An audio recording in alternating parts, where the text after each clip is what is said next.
Dear students, आज हम ये देखने वाले हैं हाइड्रोजन बॉन्डिंग। बच्चों, हाइड्रोजन बॉन्डिंग जो है ये एक special type of intermolecular force है, क्लियर, जो कि परमानेंटली पोलर मॉलिक्यूल में प्रेजेंट होती है।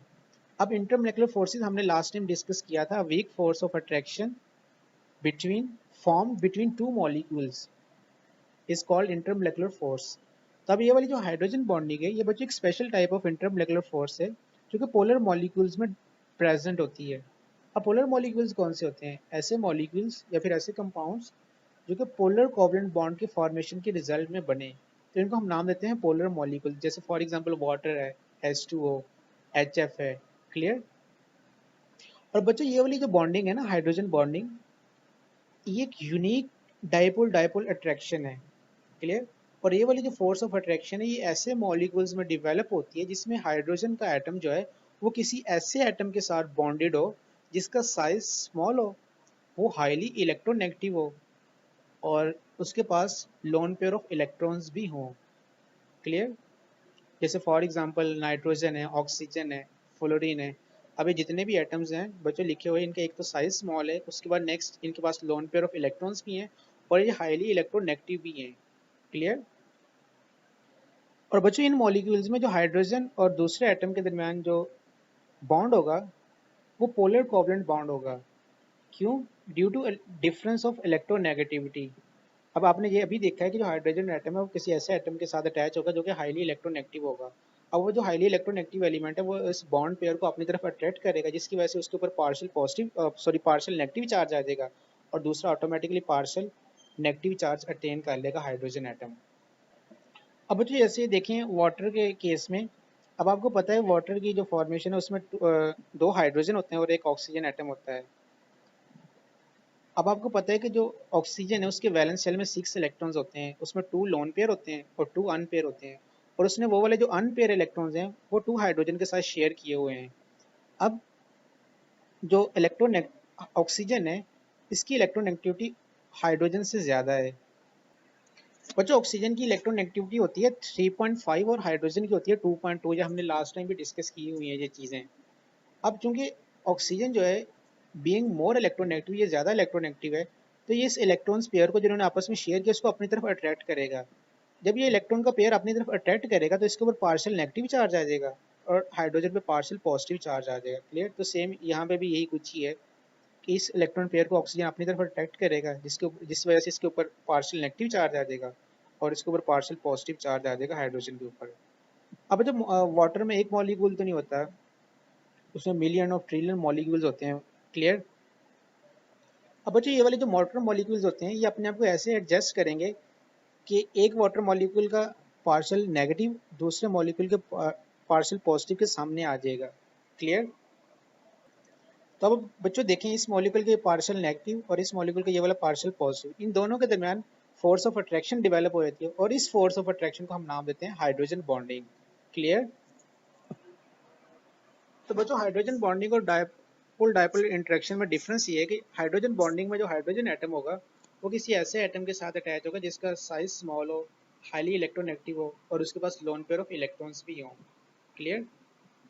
तो बच्चा अभी इसको डिफाइन करते हैं, आपकी बुक पे डेफिनेशन लिखे, partially positively charge hydrogen atom of one molecule attracts and form a bond with a partially negatively charge atom of other molecules.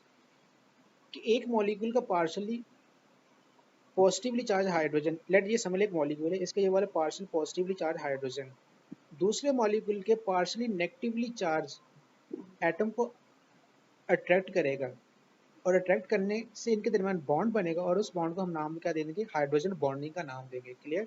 इस वीक फोर्स ऑफ अट्रैक्शन को हम क्या नाम देंगे? Hydrogen bonding.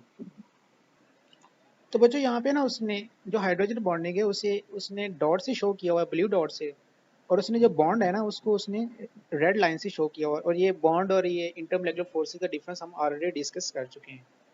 अब बच्चों ये वाली जो हाइड्रोजन बॉन्डिंग होती है ना ये किसी भी मॉलिक्यूल की फिजिकल प्रॉपर्टी को इफेक्ट करती है, like melting point, boiling points उसके, क्लियर। फॉर एग्जाम्पल बच्चों जो बॉइलिंग पॉइंट है ना वाटर का वो है 100 डिग्री सेल्सियस और एथेनॉल का है यानी अल्कोहल का है 78 डिग्री सेल्सियस। अब बच्चों वो यहाँ से क्वेश्चन भी आ जाता है, why boiling point of water is greater higher than alcohol. तो बच्चों उसकी जो सिंपल रीज़न है वो ये है कि जो वाटर है ना उसमें हाइड्रोजन बॉन्डिंग जो है ना वो स्ट्रॉन्ग होती है। Clear? For example boiling point of water 100 degree Celsius is higher than that of alcohol. Alcohol का 78 डिग्री सेल्सियस दिया हुआ है। वो क्यों है? Because of more and strong hydrogen bonding in water. कि वाटर में जो हाइड्रोजन बॉन्डिंग है वो ज़्यादा स्ट्रॉन्ग होती है, इसी वजह से जो वाटर है उसका बॉइलिंग पॉइंट भी हाई होता है। अब तो नेक्स्ट एक और भी इंपॉर्टेंट फिनोमिना जो है आपने अक्सर ऑब्जर्व किया होगा, जो आइस है ना वो वाटर के ऊपर फ्लोट करती है। क्लियर? अब वो किस क्यों करती है? वो भी हाइड्रोजन बॉन्डिंग की वजह से करती है। The important phenomena floating of ice over water is because of hydrogen bonding. The important phenomena floating of ice over water is because of hydrogen bonding.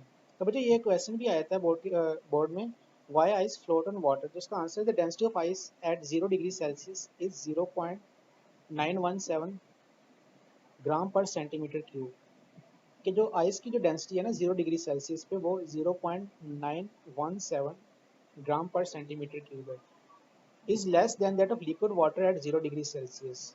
जो कि लिक्विड वाटर जिसकी डेंसिटी 0 डिग्री सेल्सियस पे 1 ग्राम per centimetre cube होती है। बच्चों आपने ये पढ़ा होगा लोअर क्लासेस में कि जिस चीज़ की डेंसिटी कम होती है वो वाटर पे फ्लोट करती है। क्लियर? तो अब आपने अभी देखा है कि जो आइस की जो डेंसिटी है वो कम है as compare to liquid water, तो इसी वजह से आइस जो है ना वो वाटर पे फ्लोट करती है। In the liquid state water molecules move randomly. बच्चों लिक्विड स्टेट में जो वाटर के जो मॉलिक्यूल हैं वो रैंडमली मूव कर रहे होते हैं, लेकिन जब आप वाटर को फ्रीज करते हैं ना the molecules arrange themselves in an order form. वो अपने आप को एक ऑर्डर फॉर्म में अरेंज कर लेते हैं, जिसकी वजह से उनके दरमियान ना बच्चों ओपन स्ट्रक्चर्स डेवलप हो जाती है, उनके अंदर एम्प्टी स्पेसेस डेवलप हो जाती हैं, जिस वजह से उसका जो वॉल्यूम है ना वो ज़्यादा हो जाता है। क्लियर? जो आइस है ना उसका जो वॉल्यूम है वो 9% ज़्यादा हो जाता है as compare to liquid water. This process expand the molecule, और ये वाला जो प्रोसेस है मॉलिक्यूल को एक्सपेंड कर देता है। क्लियर?